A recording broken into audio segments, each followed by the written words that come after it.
పునరుత్థానం అంటే ఏంటి అనేది మీరు దేనికి వెళ్ళండి. 1 కొరింథీ 15కి వెళ్ళండి, 15వ అధ్యాయంకి వెళ్తూ ఉండండి, 4 చదవండి.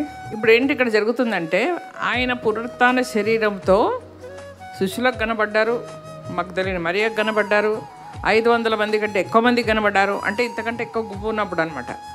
తర్వాత పేతురుకు కనబడ్డాడంట, 3 సార్లు శిష్యులకు కనబడ్డాడు. గుర్తు చదువుకోండి, గాస్పెల్స్లో 3 సార్లు శిష్యులకు కనబడ్డాడు ఆయన. తర్వాత లాస్ట్లో పౌలు ఏమంటాడంటే, నాకు కూడా కనబడ్డారు అని చెప్పుకొస్తున్నాడు. ఇదంతా లేఖన ప్రకారంగా జరిగింది. సో ఆయన ఎట్లా మార్పు చెందారో, శరీరంలో రూపాంతరం చెందారో, అలాగే మనము కూడా నిత్య జీవంలోకి వెళ్ళాలంటే రూపాంతరము చెందాలి.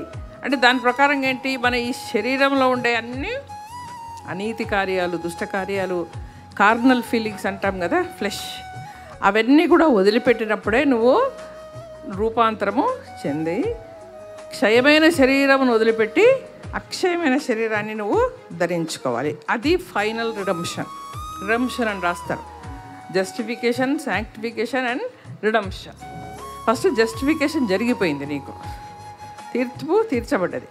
తర్వాత శాంక్టిఫికేషన్, ఎప్పుడైతే పరిశుద్ధాత్మ దేవుడు నీలో ప్రవేశిస్తాడో నువ్వు పరిశుద్ధుడిగా మారుతావు, శాంక్టిఫికేషన్ అనమాట.